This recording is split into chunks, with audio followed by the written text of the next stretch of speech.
एक बार राजा भोज के दरबार में श्री कालिदास जी आए। तो राजा भोज को लगा कि ये तो बहुत ज्ञानी हैं, इनसे कुछ ज्ञान की बात जानने के लिए उन्होंने सोचा कि इनको मूर्ख कह करके संबोधित करूं। तो राजा भोज ने कालिदास जी को देख करके कहा कि आइए मूर्ख। तो कालिदास जी चौंक गए। कालिदास ने पूछा, हे राजन, आपने मुझे मूर्ख क्यों कहा?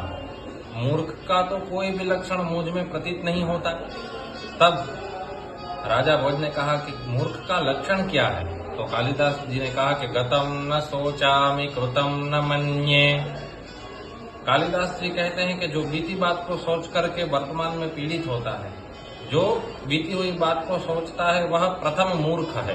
अगतम न सोचामि कृतम न मन्ये। और दूसरा मूर्ख है जो किए पर अभिमान करता है कि मैंने यह काम किया, वरना और कोई नहीं कर पा सकता था, और कोई नहीं कर सकता था, यह मेरे द्वारा ही यह कार्य संभव हुआ। तो उस बात का किए हुए पर अभिमान करना, यह द्वितीय मूर्ख का लक्षण है।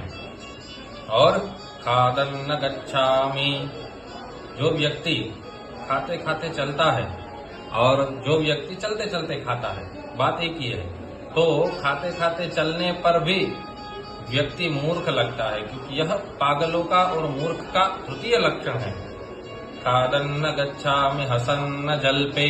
और जो व्यक्ति कोई बात कहते वक्त हंसता हो, हंसते हंसते कोई बात कहे, तो वह चतुर्थ मूर्ख है। चौथा मूर्ख वह बनता है। क्यों?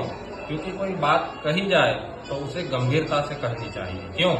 क्योंकि उस बात का तभी प्रभाव पड़ेगा जब आप उसे गंभीरता से और शास्त्र युक्त कहेंगे। आचार्य कहते हैं कि शास्त्र पूतम वदेत वाक्यम, शास्त्र से युक्त ही वचन कहना चाहिए। तो जो हंसकर के बात करे वह चौथा मूर्ख है। और द्वाभ्याम तृतीयो न भवामि राजन, दो श्रेष्ठ लोग बात कर रहे हो और वहां पर स्वयं को तृतीय कारण मान करके जो बिना पूछे ही उनकी बात में अपनी बात घुसेड़ने का प्रयत्न करे जबरदस्ती, वह पांचवा मूर्ख होता है। तो कालिदास ने कहा कि किम कारणम भोज भवामि मूर्खः।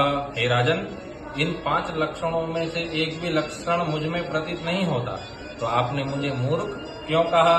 उसके बाद तो श्री राजा भोज ने उनके चरणाभिवंदन किया और